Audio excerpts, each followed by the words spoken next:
Your Humanities Half Hour is brought to you by the Northern Marianas Humanities Council, navigating the human experience together.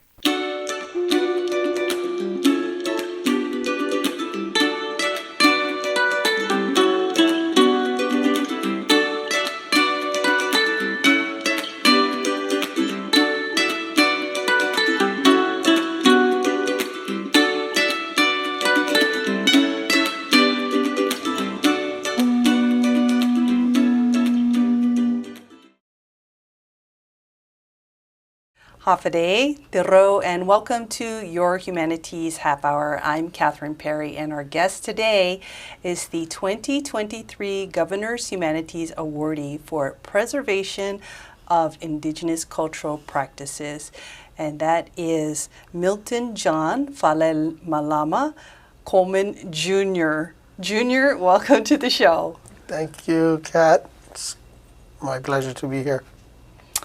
I think it's very appropriate that you would receive this award because anybody who knows you knows that you have a passion and you live your life really by the practices of the indigenous culture.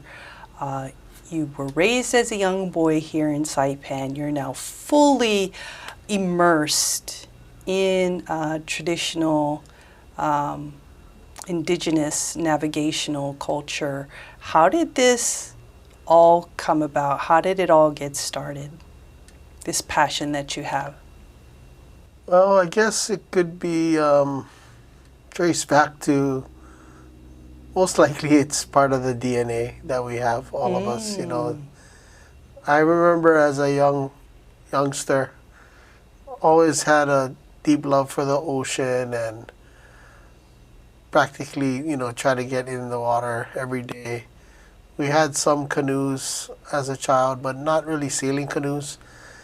And as I got older, I always held, you know, that aspect of the culture, the voyaging, sailing, navigation, as something I looked up to, and had a desire to one day pursue that type of knowledge.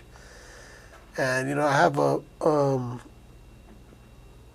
variety of different ethnic backgrounds that are mostly rooted in the ocean. You know, I'm part Chamorro, Hawaiian, Samoan, and Rafalawash as well. So I think a lot of it had to do with that mix and that DNA. And I kind of looked and would imagine, you know, the canoes of old as almost like heroes, you know, voyagers, something to admire, kind of like my superheroes, I guess you would say.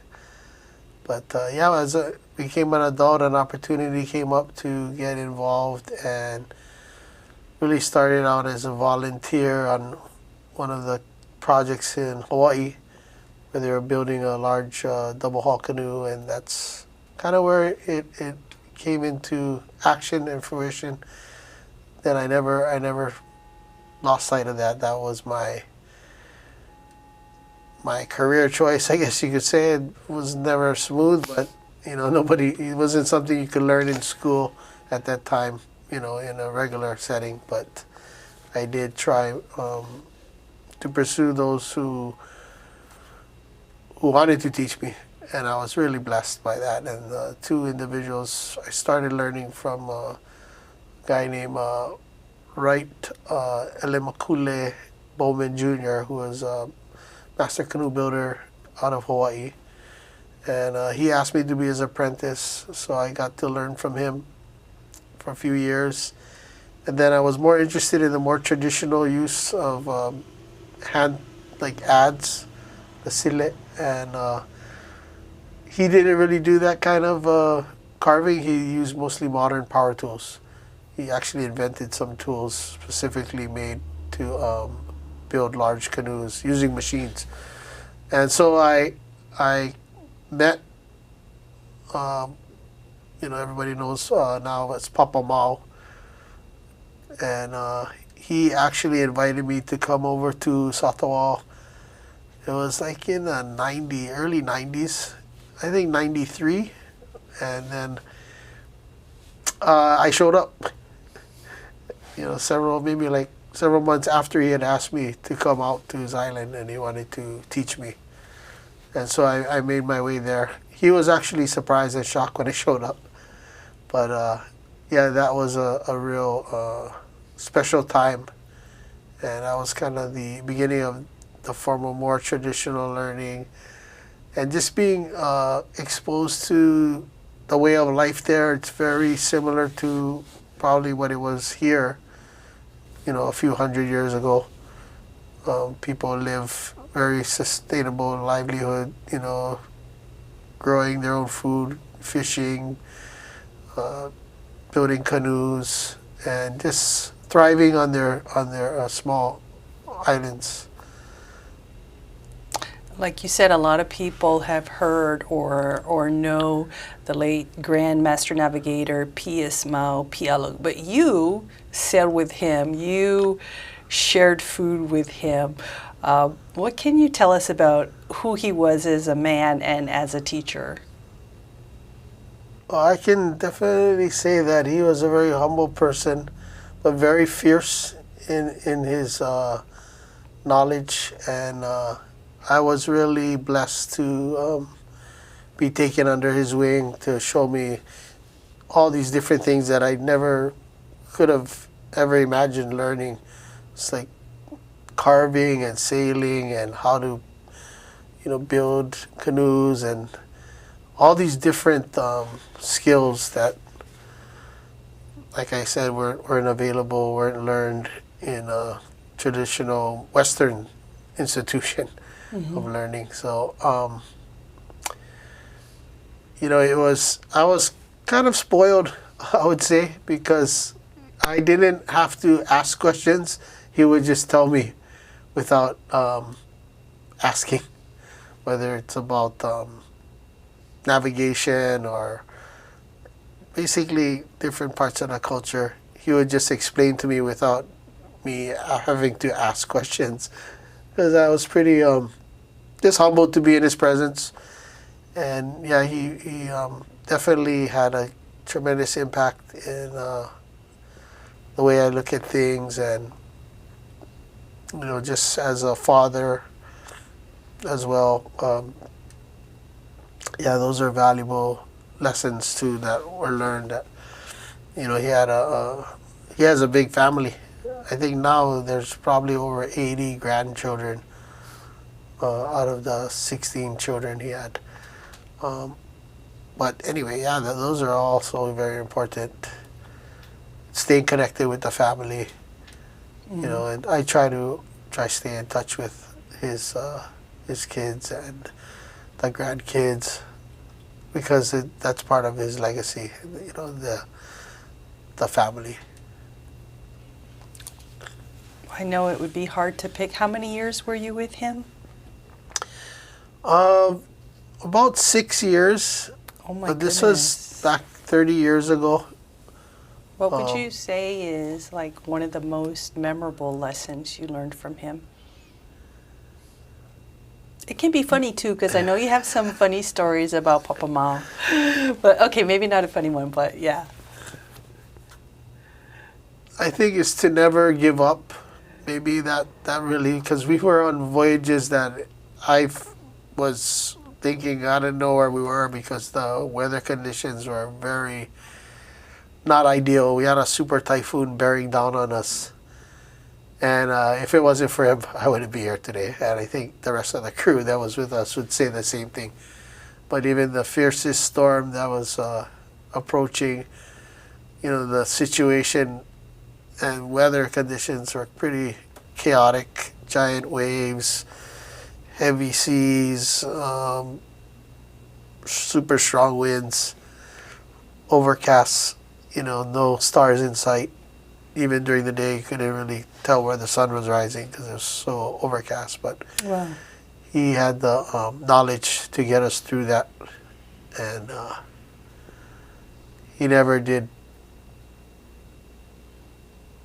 hesitate to be the leader that he is and we got to the island safely.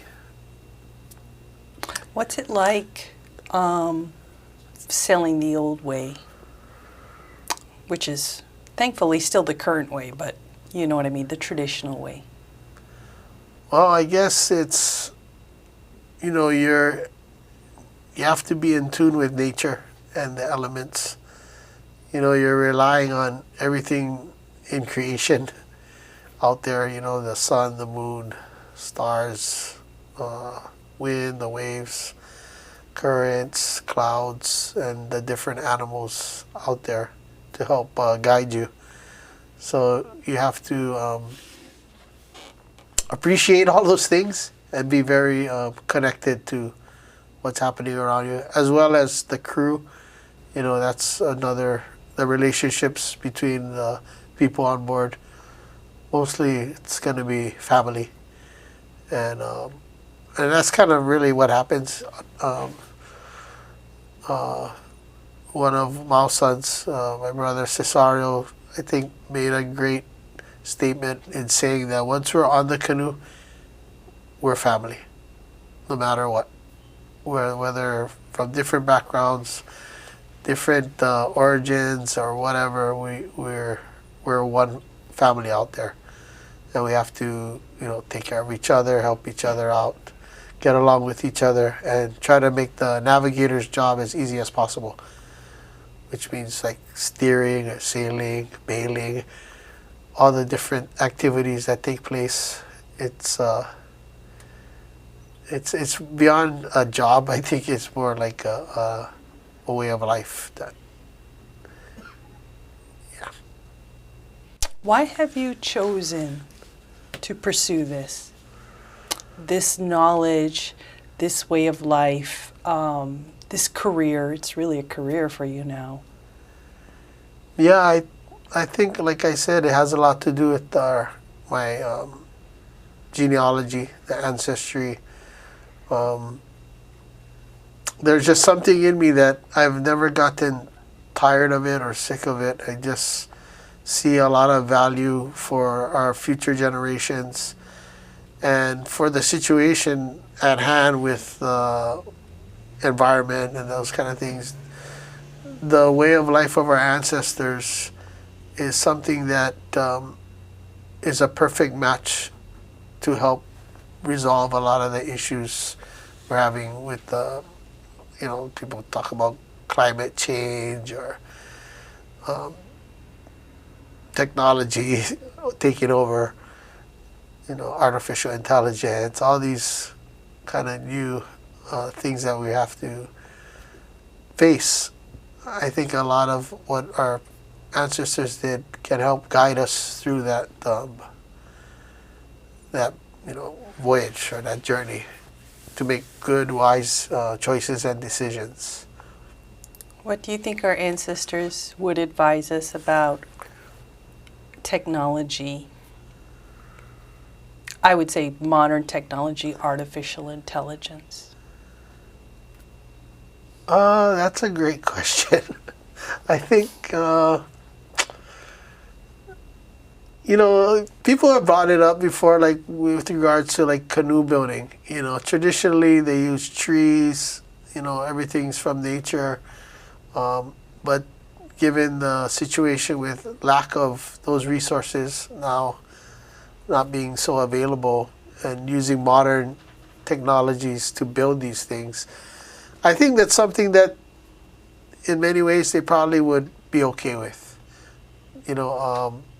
As long as you do it responsibly, meaning you clean up after yourself and you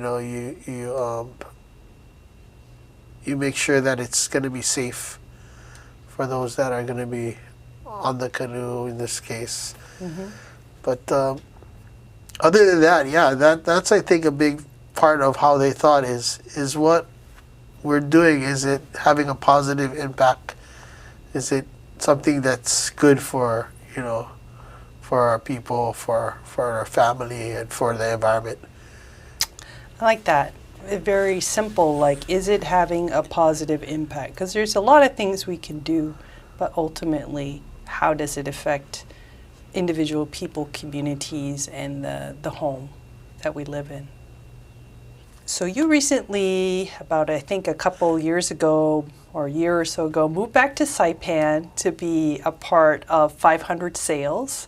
And since you got your award, and I should mention that 500 Sails is a nonprofit that aims to preserve and promote traditional maritime heritage of the Mariana Islands, but you got a promotion since you got your Humanities Award. You are now the executive director. What is your vision moving forward with 500 Sails? What would you like to see? Definitely continuing to expand and provide, these kind of opportunities for our people to experience firsthand this part of our culture, sailing and voyaging and even navigation, but also becoming like stewards, I believe, of the ocean and even the land. Just doing more to ensure that we will still have the language, the lemai,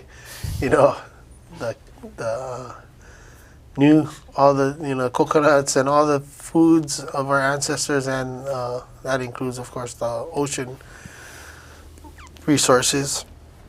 I think that's definitely part of what 500 Sails is aiming to do, along with building more and more vessels. Mm-hmm. And for the boatyard here is to have it become one of the premier regional centers for the fabrication of different types of traditional vessels. We started out with Chamorro canoes, and now Carolinian Rafalawash canoe, Wasarek, is being completed. And then, just getting better and better at building and building more, and maybe implementing them in sea transport between islands, cargo, to make it more sustainable. That's one of the great things that I always tell people that go sailing with us, is that the canoes are really good on gas. It's something that, as long as you have wind, you can go places. Yeah, and I think once you try sailing, you realize just how feasible it is. It's if you haven't sailed to Tinian or Rota, it's kind of like, no, I'd never do that. But then once you try it, you're like, oh yeah, I could do that. Yeah, people want instant gratification nowadays, but sometimes when it takes longer to do something, you have a better appreciation for the process. Mm-hmm. So yeah, for sure, those are some of the things. Well, we're chatting today with Milton John Falemalama Coleman Jr. He is the 2023 Governor's Humanities Awardee for Preservation of Traditional Cultural Practices. We'll be back with more after this break.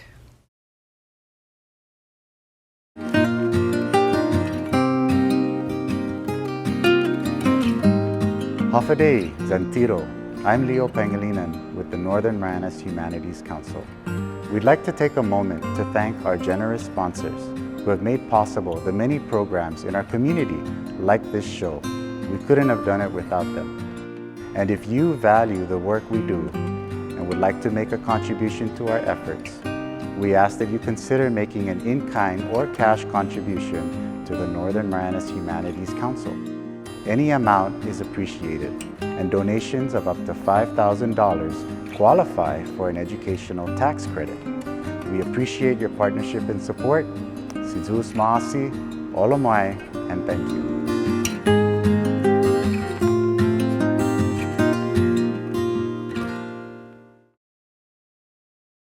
Welcome back. June, I asked you to bring something that would be representative of either you personally or your work. And can you tell us about what this is you've brought today? Yeah, I saw your message. I was like, what can I bring? But yeah, this is Sawi or Kulu Fu in Hawaii. But it's Truncus conch, also known as people call it. It's an important thing on the canoe. We always make sure on a voyage to bring this along with us. It probably has a lot to do with sound frequencies or whatever, but it does some amazing things for us out there with regards to weather. And also on the islands, it's usually blown by the chief to summon everybody together. It gathers people together too. It kind of, I think across the board throughout our Pacific Island cultures, there's a strong significance of the blowing of the saui and its association with bringing everyone together. And so that's kind of why I brought it. That's what it's about in my capacity with 500 Souls. And just personally, is try to bring everyone together and, enjoy each other's culture and foods and talk story like this. And yeah, that's kind of why I brought this. This one actually came from Sarawak. It was given to me by one of the navigators. So you and I actually had the opportunity to voyage to Sarawak via boat, fishing boat, because you were initiated this year as a navigator under the traditional po ceremony, which hasn't been held there in a very long time. And so, number one, congratulations and respect to you for being a po, going through the po and becoming a navigator. Being invited to do that is really an honor in itself. Yeah, that was really a humbling experience, and I had been asked before, but I really hesitated, actually twice before, and this last time, it was a confirmation because I got 3 different family of Papamao who called me saying that they're gonna put my name on the list. So after receiving those calls and messages, I said, yeah, I'll do it to honor Papamao's legacy. And it's a lot of responsibility that comes with it. So I hope to uphold all the responsibilities that entails, which is ensuring the safety and lives of everyone on the canoe, as well as continuing to practice the traditions. So yeah, it was something that I never really, you don't ask to be in something like that, but when you're invited, then you have to make that decision whether you're going to accept. And I was happy because I got to be with the descendants of some of the most revered navigators from Sarawak, who were also part of that ceremony.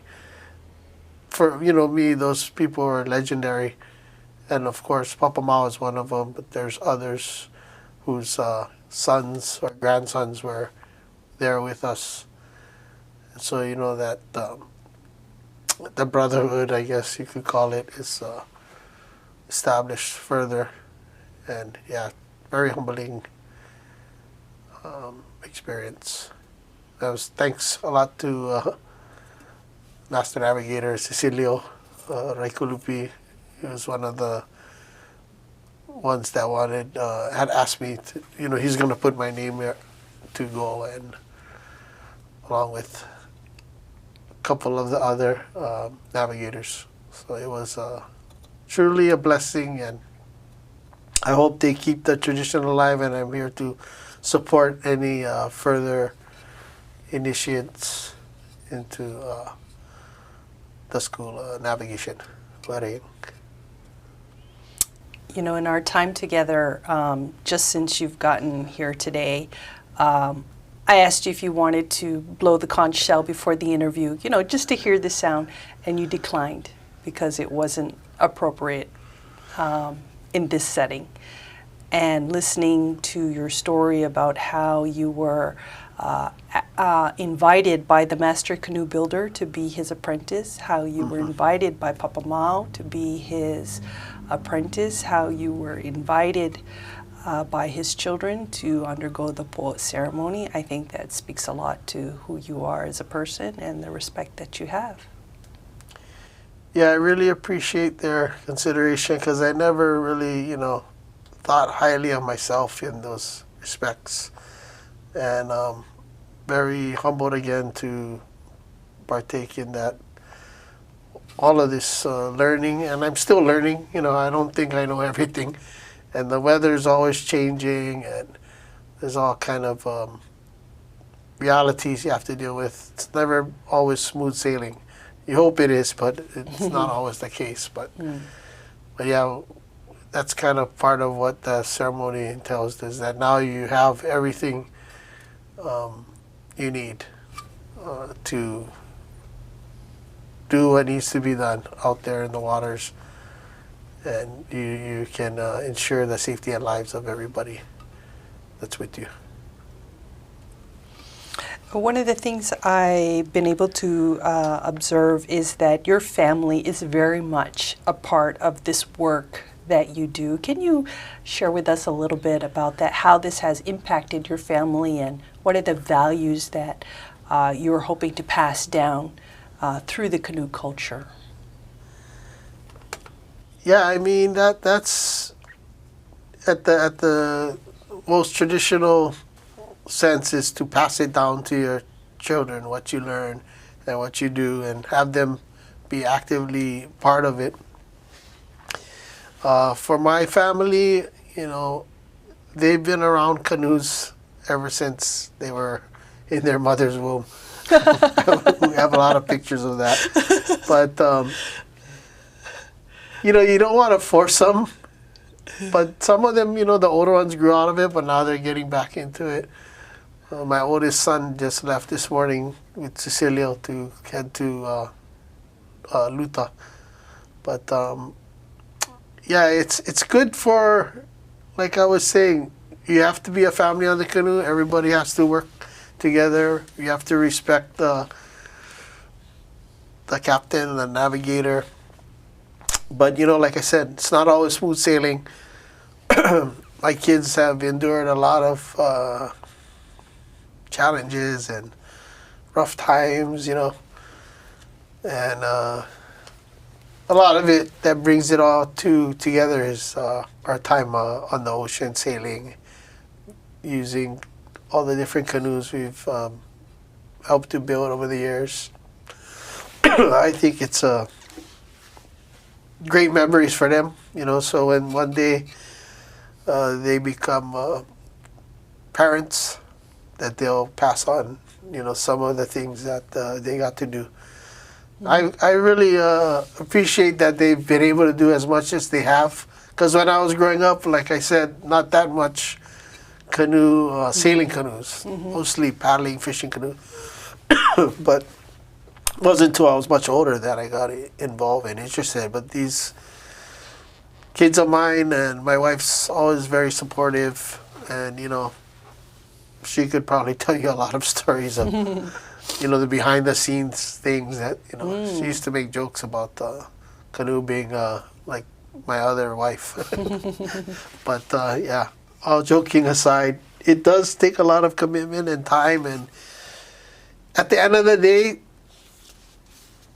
it's a very comforting and therapeutic thing to do, to be part of our culture. And like, they learn a lot, they're respectful, and that's, I think, one of the best results of how we've raised them, is to hear how they are when we're not around. And that's kind of what I like to think, even for myself, the people that I learned from, they're no longer here. And how am I conducting myself? Am I doing what I would learn, or am I just, so that's a key, I think, component to all of that. Family is, you want to teach them those important values in our culture, that they can apply in any aspect of their life, not just canoe and sailing, or they can use it in any environment, anywhere in the world. It'll help them to do well and To navigate the Yes. world. Well, I want to congratulate you again on your well-earned recognitions with an S. Any final thoughts before we go? I just, want to thank you, Kat, for having me out here. I thought it was going to be a radio show. Surprise! It's TV. But yeah, I appreciate all that you do, and it's something that it's not like one person that's doing everything. It's all of us together, and that's what I hope people can take away, is that we have to come together and share and learn and experience, have fun, enjoy our paradise. It's not just for the tourists. That all that we have, our ancestors have been here for thousands of years, and the way they were able to do that is they had a tremendous amount of respect for our environment, the ocean, and each other. Mm-hmm. And I really invite anyone who's interested, to come out and take part in the free programs that we have. You can learn from Master Navigators that are with us at 500 Sails, community programs for sailing, swimming, all those things. Don't hesitate. Come out and check it out. You'll enjoy it. I haven't met anyone that didn't enjoy the experience. And then if they want to continue learning, it's something I think families should try to do together. So with some more of the canoes that we're putting together, we want to be able to accommodate more families, so they can do it and experience it as a family. That way when they, they'll be more helpful at home, whether it's just good things for everyone. I think that's, again, appreciate you and what you're doing to help build up our community. Thank you, Jun. Wairikurik, as they say in Satawan. Our guest today has been Milton Coleman, Jr. He is the 2023 Governor's Humanities Awardee for Preservation of Traditional Cultural Practices. This has been your Humanities Half Hour. I'm Catherine Perry.